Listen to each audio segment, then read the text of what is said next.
जीवाणु विज्ञान के जनक कौन है? ल्यूवेनहॉक। जीवाणु विज्ञान के जनक कौन है? ल्यूवेनहॉक है, ठीक है ना। प्रतिरक्षा विज्ञान के जनक कौन है? Edward Jenner. बिल्कुल सही है। प्रतिरक्षा विज्ञान के जनक कौन है? Edward Jenner. टीकाकरण के खोजकर्ता कौन है? Louis Pasteur. टीकाकरण के खोजकर्ता कौन है?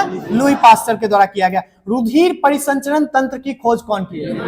विलियम हार्वे, ठीक है ना। रुधिर परिसंचरण तंत्र की खोज कौन किए थे? विलियम हार्वे के द्वारा। कोशिका विज्ञान के जनक कौन है? रॉबर्ट हुक ही, ठीक है ना। कोशिका का जो खोजकर्ता है रॉबर्ट हुक, उन्हीं के द्वारा कोशिका विज्ञान का भी जनक माना जाता है, ठीक है ना, रॉबर्ट हुक के। कोशिका विज्ञान को साइंटिफिक लैंग्वेज में क्या कहते हैं? विज्ञान की किस शाखा में? साइटोलॉजी में। कोशिका विज्ञान का जो अध्ययन करते हैं वो साइटोलॉजी में। आगे आपको बताना है कवक विज्ञान के जनक कौन है? माइकोलॉजी के जनक कौन है? माइकोलॉजी के जनक कौन है? तो एंटन डी बेरी। क्या नाम है? एंटन डी बेरी, ठीक है ना। माइकोलॉजी के जनक कौन है? एंटन डी बेरी। और फाइकोलॉजी के जनक कौन है? William Harvey. फाइकोलॉजी के जनक कौन है? विलियम हार्वे, ठीक है ना। आगे आपको बताना है उत्परिवर्तनवाद के जनक कौन है?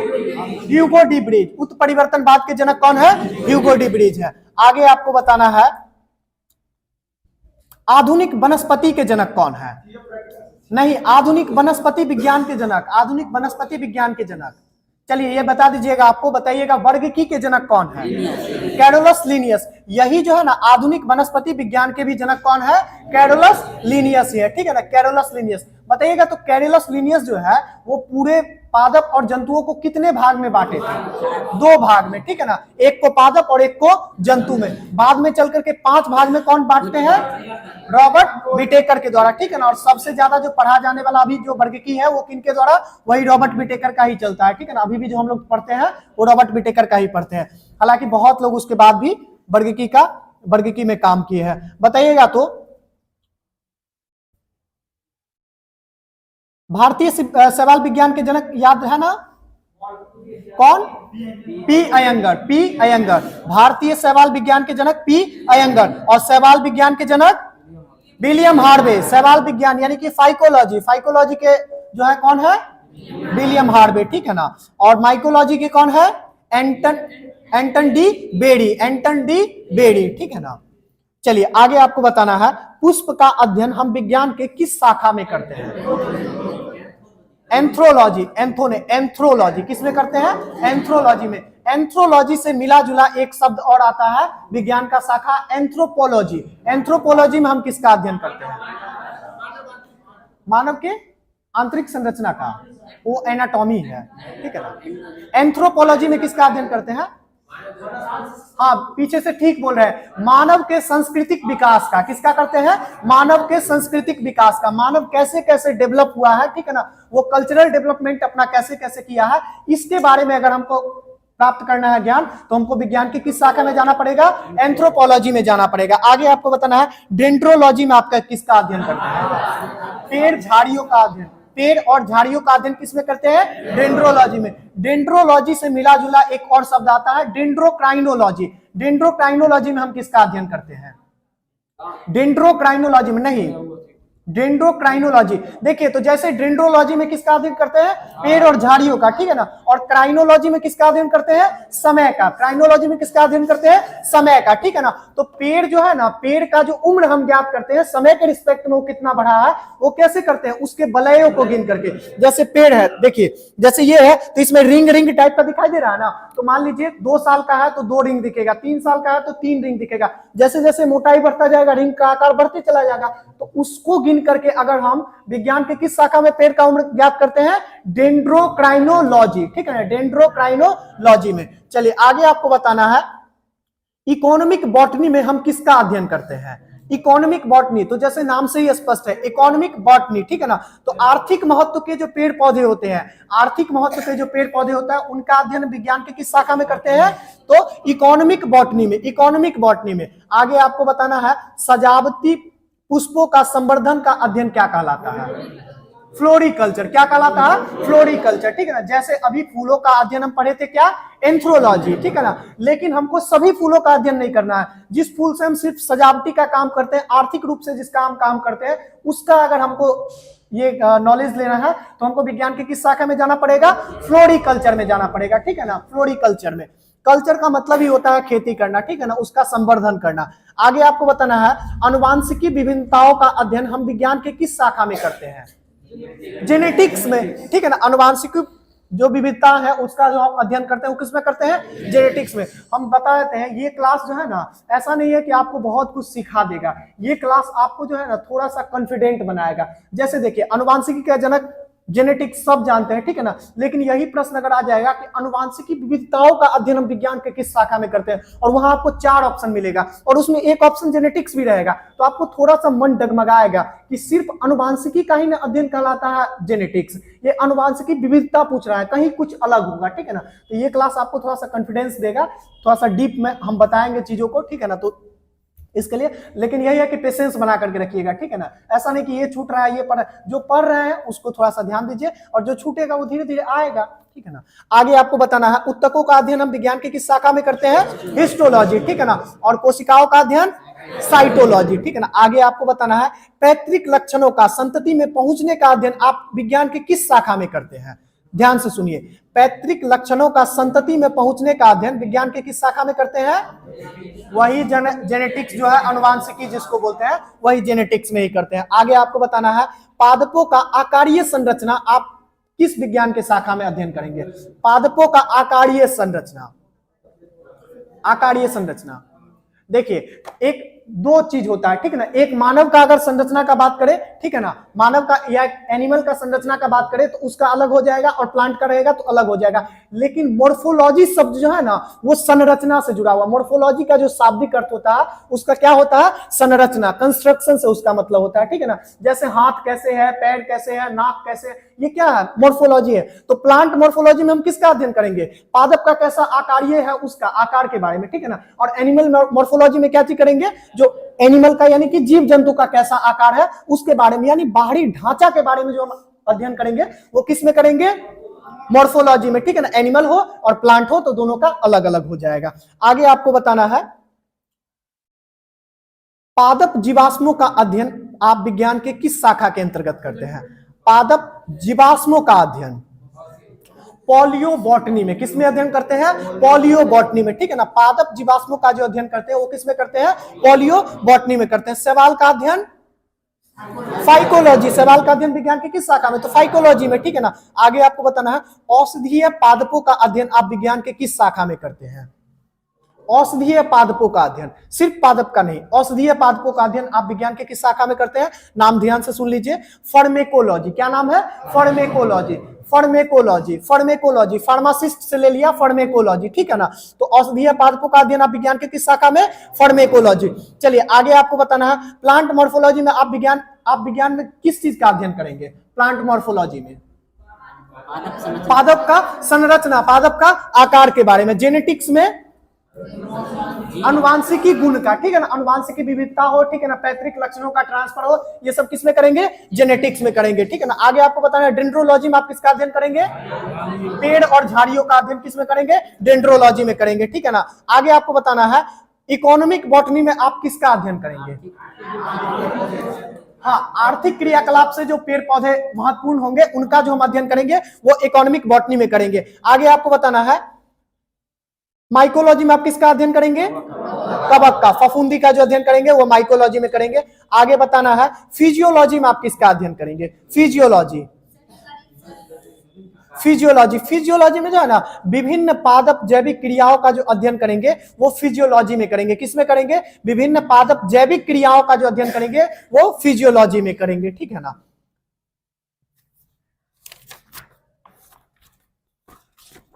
चलिए आगे आपको बताना है आप फसली पादपों का जो अध्ययन करेंगे वो किस विज्ञान के शाखा में करेंगे? फसली पादपों का यानी धान, गेहूं, मक्का वगैरह का बात कर रहे हैं, किसमें करेंगे? प्लांट साइंस के किस डिपार्टमेंट में करेंगे?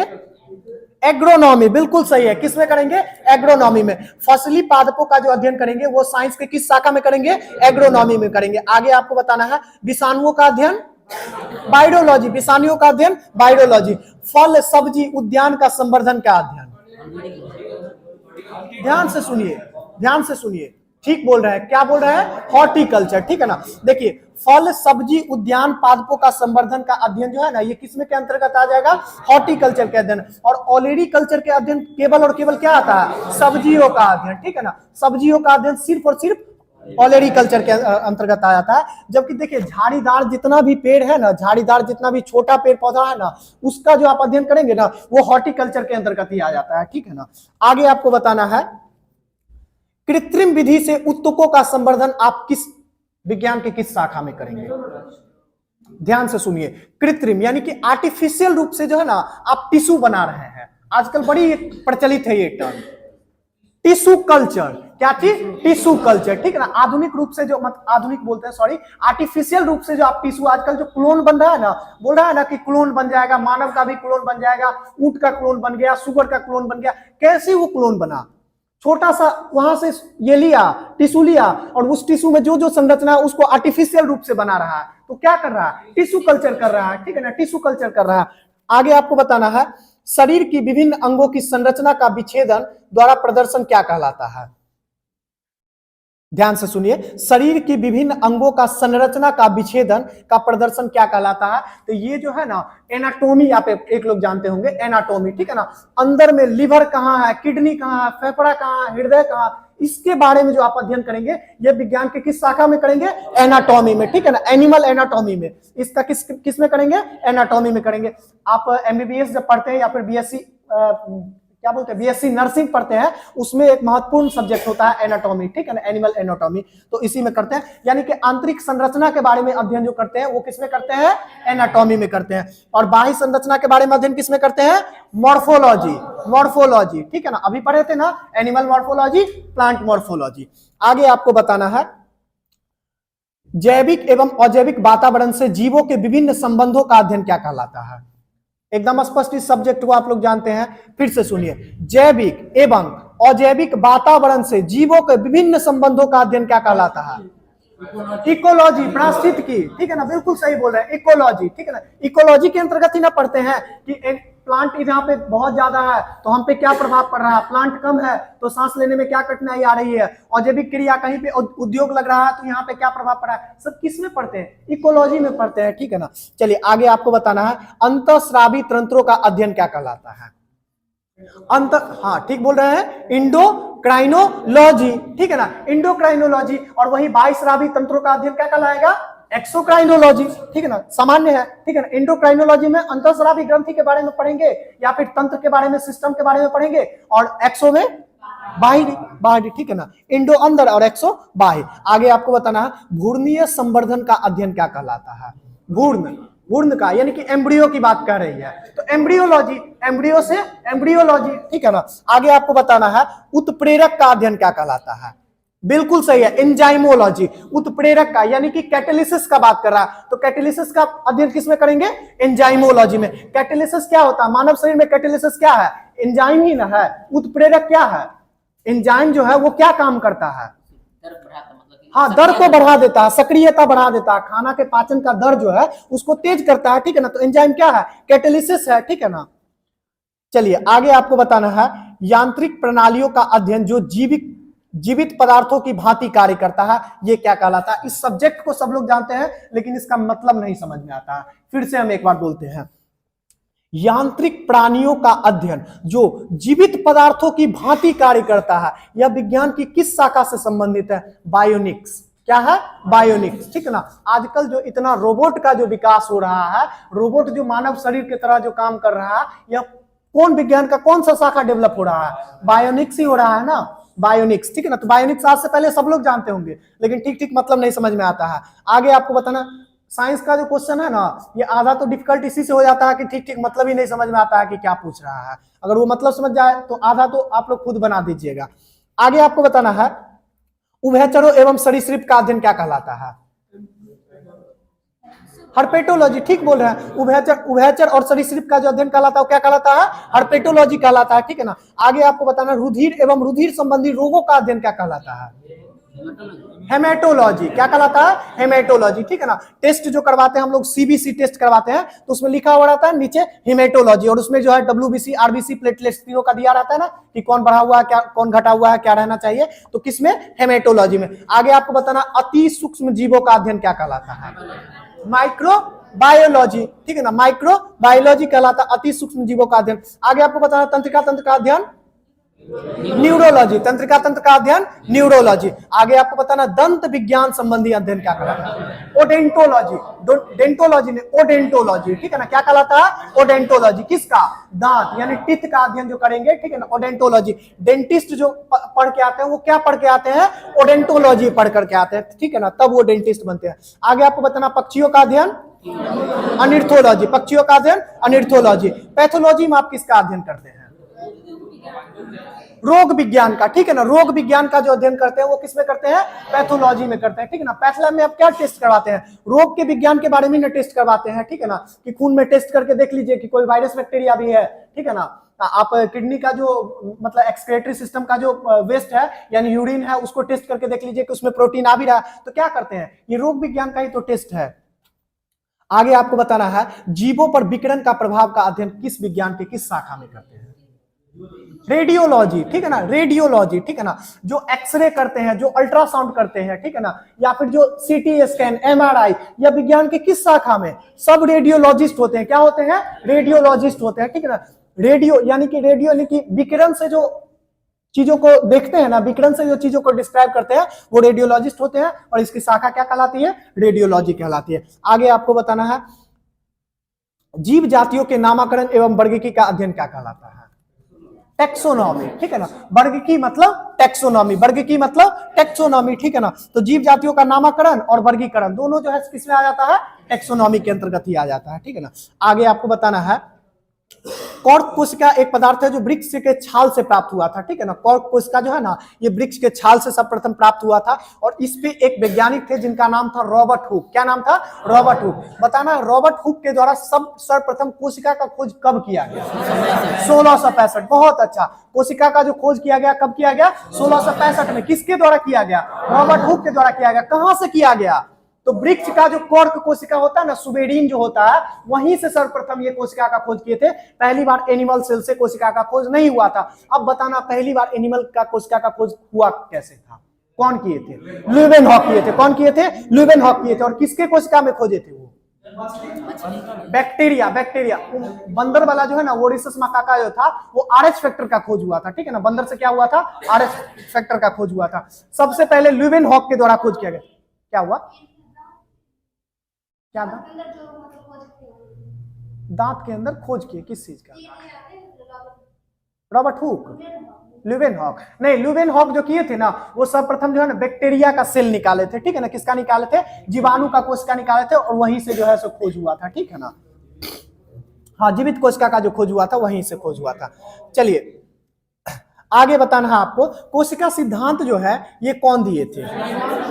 स्लाइडन और स्वैन दिए थे। कब दिए थे ये? 1838-39 में। 1838 में जो है स्लाइडन दिए थे, और 1839 में स्वान दिए थे। स्लाइडन क्या दिए थे? जंतु कोशिका का, और स्वान क्या चीज दिए थे? पादप कोशिका का। दोनों का दिए थे। अच्छा, ल्यूवेनहॉक जो कोशिका का खोज किए थे वो कब किए थे? 1674। 1665 में तो रॉबर्ट हुक, और 1674 में कौन किए थे? ल्यूवेनहॉक खोज किए थे। ठीक है ना। चलिए आगे आपको बताना है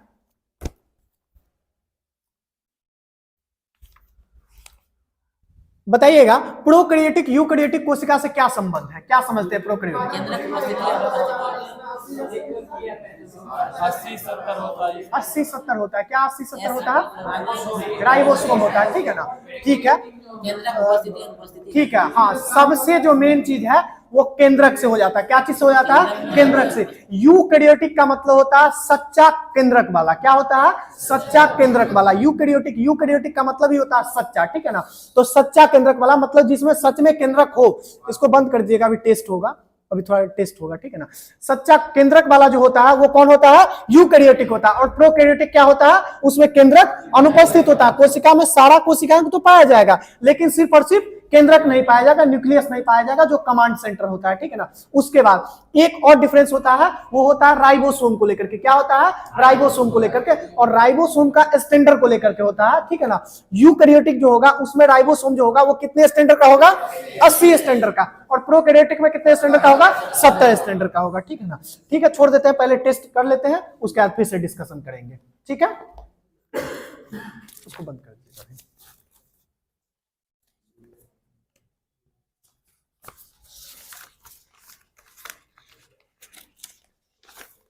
पढ़ाइए तो पीछे।